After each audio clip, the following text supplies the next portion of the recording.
జగన్ ఇంతమందికి ఎందుకు పంచుతాడు? చెవిరెడ్డికి, మిథున్ రెడ్డికి ఇప్పుడు 27 మందో 30 మందినో పెట్టారు.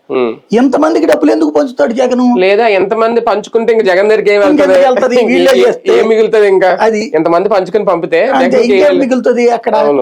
కాబట్టి ఇక్కడ దాంట్లో పోనీ ఇదే నిజమైతే జగన్ ఇప్పుడు అయినా కూడా 1 లక్ష కోట్లు సంపాదించాడు, ఏదో 10,000 కోట్లు సంపాదించాడు అనుకుందాం.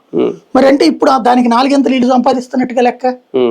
ఆ లెక్కన అంటే ఒక లిక్కర్ స్కామ్ అనే కాదు, ఇప్పుడు కేఎన్ఆర్ మీద ఓన్లీ లిక్కర్ స్కామ్ ఆరోపణల కంటే వివిధ రూపాల్లో ఆయన కాంట్రాక్టర్ లోపంలోనో, లేదంటే ఈయన తిరుపతిలో ఏదో బంక్ ఏదో పెట్టుకున్నాడంటే అది చాలా తక్కువ లీవ్ తీసుకున్నాడంటే ఆ రూపంలో కోట్లు సంపాదించాడు. ఇప్పుడు ఆ మనోహర్ అతనితో బ్యాగులు పంపించాడంటే ఈయన మరి వీళ్ళు రాశారు, మరి వీళ్ళు చూసారా, మరి సిట్ చెప్పిందో, సిట్ విచారణలో తేలిందని.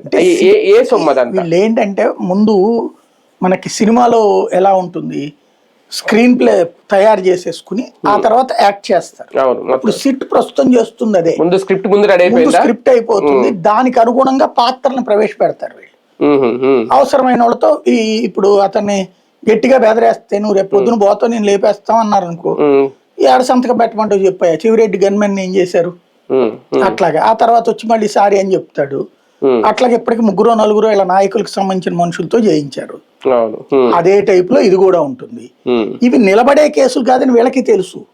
బేసిక్ గా ఏంటంటే నిరంతరం జగన్ చుట్టూ ఉన్న మనుషులందరూ తినేసేవాళ్ళు.